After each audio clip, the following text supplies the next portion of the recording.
Hello students, आज फिर से हम अलजेब्रिक प्रॉब्लम्स को लेकर के आए हैं। जितना भी अभी तक आपको बताया डिफ़िकल्ट प्रॉब्लम्स मैंने काफ़ी सारा सॉल्व कर दिया, तो उसी सिलसिले को मैं और आगे बढ़ा रहा हूँ।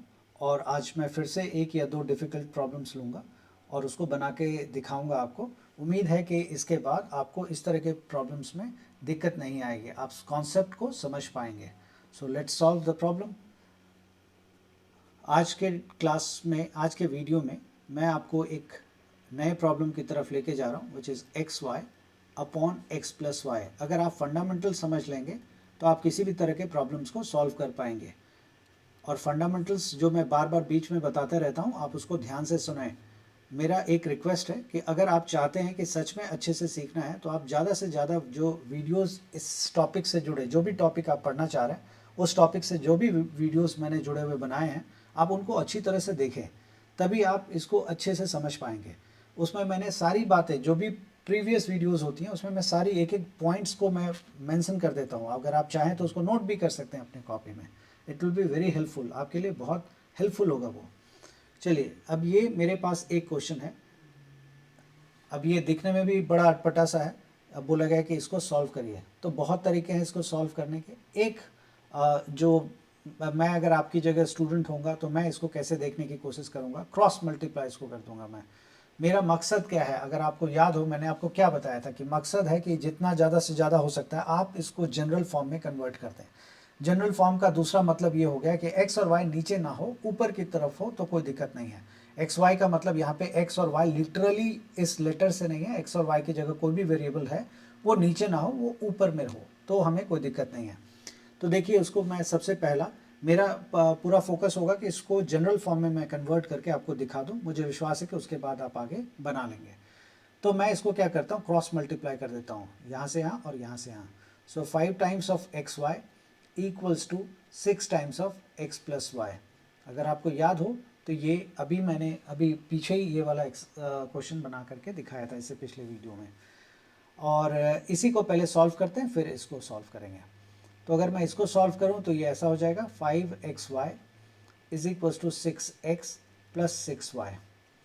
अगर मैं चाहूं तो इसके बाद बड़े आराम से बनाया जा सकता है। और वो कैसे, मैं क्या करता हूं, इसको और इसको दोनों को x इंटू वाई से डिवाइड कर देता हूं। याद रखिएगा, ऐसा क्वेश्चन कभी भी लिखा रहता है ना, तो उसमें एक और क्लॉज साथ में लिखा रहता है। वो ये रहता है, x plus y should not be equal to zero and x minus y should not be equal to zero. ऐसा इसलिए रहता है, जस्ट जो मैंने आपको वीडियो में पहले भी बताया है कि डिनोमिनेटर जीरो नहीं होना चाहिए। अब आप देख सकते हैं कि अगर x प्लस वाई की जगह अगर आप जीरो रख देंगे तो डिनोमिनेटर जीरो हो जाएगा।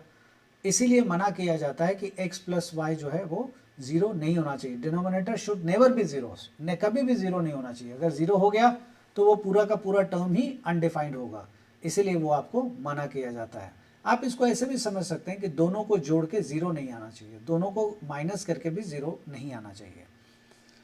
तो मैं क्या करता हूं, दोनों को x प्लस वाई से डिवाइड कर देता हूं, लेफ्ट हैंड साइड को और राइट हैंड साइड को। इससे क्या फायदा होगा वो आप देख के अभी समझेंगे। x प्लस वाई से अगर मैं डिवाइड कर दूंगा तो आप देखेंगे कि ये मोर और लेस जैसा था करीब करीब वैसा ही बन गया है। दोबारा आप x प्लस वाई को इधर कर लें उधर कर लें, that is very much same as जो था। तो x प्लस वाई से, अच्छा इससे पहले कि मैं आगे बढ़ूं मैं ये भी बता देता हूं आपको कि आप किसी भी कांस्टेंट नंबर से न्यूमरेटर और डिनोमिनेटर दोनों को जब चाहें आप डिवाइड कर सकते हैं। अगर लेफ्ट हैंड साइड और राइट हैंड साइड है तो दोनों तरफ डिवाइड कर सकते हैं। अगर एक ही साइड में है तो न्यूमरेटर और डिनोमिनेटर दोनों को डिवाइड करना पड़ेगा। तो इस केस में लेफ्ट हैंड साइड भी और राइट हैंड साइड भी है। और मैंने क्या किया, एक ही क्वांटिटी लिया x प्लस वाई और वही x प्लस वाई से इधर भी डिवाइड किया और इधर भी डिवाइड किया। लेकिन मैं देख रहा हूं कि इससे कुछ फर्क नहीं पड़ेगा।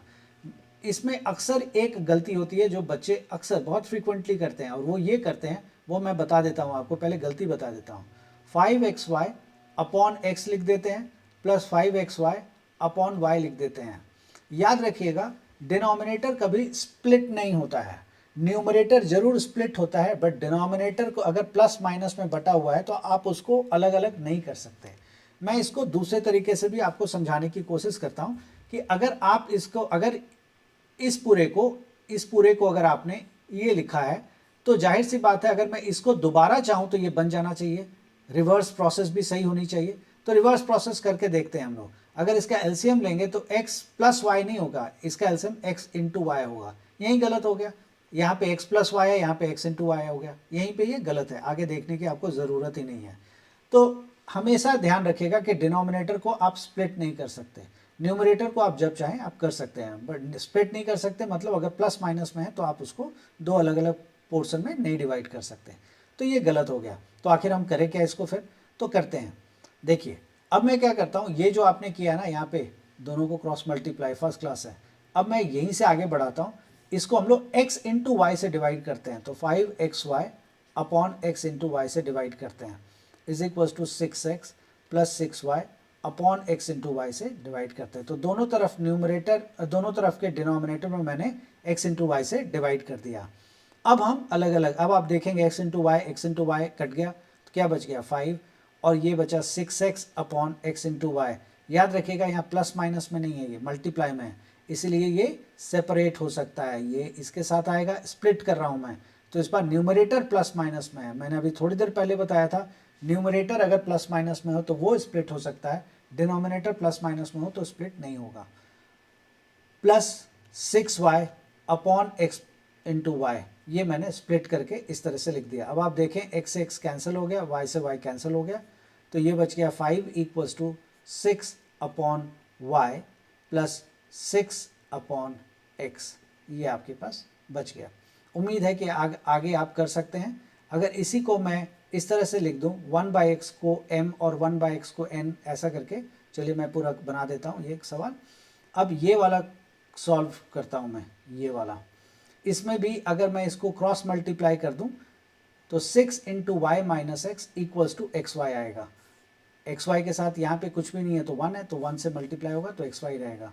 तो 6 इंटू वाई माइनस एक्स, मैं लिख दे रहा हूँ 6 multiplied by y minus x equals to x y, ये हो जाएगा। अब आप क्या करेंगे, चलिए पहले लिख देता हूँ पूरा मैं, 6x equals to x Y. अब आप दोनों तरफ एक्स वाई से डिवाइड कर दें, x इंटू वाई से डिवाइड कर दें, और उसके बाद सेपरेट करें, अलग अलग करें। तो 6y upon x y, y से y कैंसिल, तो क्या बचेगा 6/x, माइनस उसी तरह से x से x कैंसिल हो जाएगा, ये अगर सेपरेट करूँगा मैं तो x से x कैंसिल, 6/y बचेगा, 6/y इक्वल्स टू 1। ये आपका बच गया इक्वेशन। अब आप देखें ये वाला और ये वाला, इसमें दोनों में एक ही चीज़ कॉमन है कि दोनों में x और y नीचे है। ऊपर वाले इक्वेशन में भी x और y नीचे, और नीचे वाले इक्वेशन में भी x और y नीचे है। तो कभी भी x और y जब नीचे होता है तो हमारा इंटेंशन होगा कि कैसे x और y को हम ऊपर लेकर के जाएं।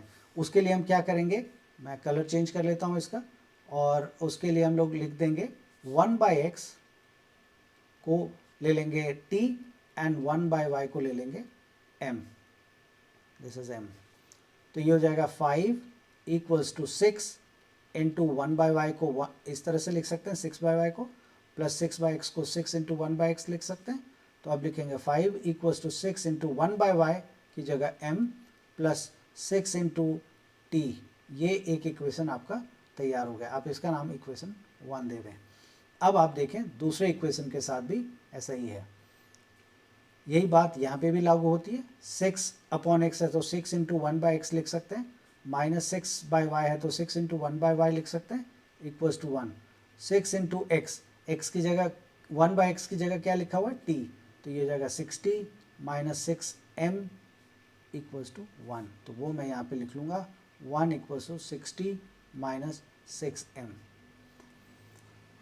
अब उम्मीद है कि अब आप बड़े आराम से बना पाएंगे, लेकिन मैं करके दिखा दे रहा हूँ आपको। आपके पास दो इक्वेशन आ गए हैं, इक्वेशन 1 एंड इक्वेशन 2। अब मैं सेकेंड वाले इक्वेशन को यूज़ करके उसमें से t या m की वैल्यू एक्सट्रैक्ट करता हूँ। तो फ्रॉम टू, इसमें से t या m आपको जो अच्छा लगता है आप वैल्यू एक्सट्रैक्ट कर सकते हैं। 1 plus 6m equals to 60, minus 6m था उसको मैंने लेफ्ट हैंड साइड पे मैं लेके गया तो प्लस 6m हो गया। मुझे t की वैल्यू निकालनी है, तो t is equals to 1 plus 6m upon 6। ये आपके पास t की वैल्यू आ गई। बहुत बार बच्चे ये सवाल सोचते हैं कि आपको कैसे पता m ही निकालना है, आपको कैसे पता t निकालना है। मुझे बिल्कुल नहीं पता है, जितना आपको पता है उतना ही मुझे भी पता है। इसमें आप या तो t निकाल लीजिए या तो m निकाल लीजिए, कोई दिक्कत नहीं आएगी, आप जैसे चाहें वैसे कर लेंगे, कोई प्रॉब्लम नहीं आएगी। और इस t की वैल्यू को आप फर्स्ट इक्वेशन में प्लग करेंगे, plug t in equation 1, sorry हाँ फर्स्ट में प्लग करेंगे क्योंकि सेकेंड से निकाला है, फर्स्ट में प्लग करेंगे। तो 5 equals to 6m plus 6t, t की जगह 1 प्लस 6m डिवाइडेड बाय 6। अब आप देखिए दो इक्वेशन था ओरिजिनली, वो घट के एक इक्वेशन रह गया और एक ही वेरिएबल है, तो अब वैल्यू निकलेगी, चाहे जो भी वैल्यू निकले, अच्छी निकले बुरी निकले वो अलग बात है, लेकिन वैल्यू जरूर निकलेगी। 6 से 6 cancel, 5 equals to 6m plus ये 1 प्लस 6m है, 1 plus 6m, this is 6m plus 6m is 12m, 12m equals to 5 minus 1 is 4, बहुत सिंपल है ये। आगे m equals to 4/12 which is equals to 1/3। ये आपके पास m की वैल्यू आई है अभी। अब m की वैल्यू आ गई, आप किसी भी इक्वेशन में डाल देंगे t की वैल्यू आ जाएगी। So let's do it. m की वैल्यू मैं फर्स्ट में डाल देता हूँ, इसको मैं उठा के यहाँ डाल देता हूँ, अब जहाँ चाहे डाल लें। So t equals to 1 plus 6 into m की जगह 1/3 लिख देते हैं डिवाइडेड बाय 6। 6 को 3 से कैंसिल आउट कर देंगे, 2 बचेगा। So t is equals to 1 plus 2 multiply 1 is 2, तो 1 प्लस 2 कितना होता है 3, 3/6 इज 1/2। तो t की वैल्यू भी आपके पास आ गई 1/2 और m की वैल्यू भी आपके पास आ गई है 1/3। तो यहाँ पे t और m दोनों निकल गया, बट क्या क्वेश्चन में t और m ही निकालना था मुझे? नहीं, क्वेश्चन में x और y निकालना था। So this is again a big work. मैं चेंज कर लेता हूँ पेन का कलर। मैंने लिखा था 1/x का नाम दिया था शायद t, अगर मुझे जहाँ तक याद है तो लेट्स चेक इट। 1/x का नाम था t, यस दैट्स राइट। आप देखिए यहाँ पे मैंने 1/x का नाम t दिया है और 1/y का नाम m दिया है। तो 1/x equals to t, t की वैल्यू क्या निकाली है मैंने 1/2, तो t इज इक्वल्स टू 1/2। तो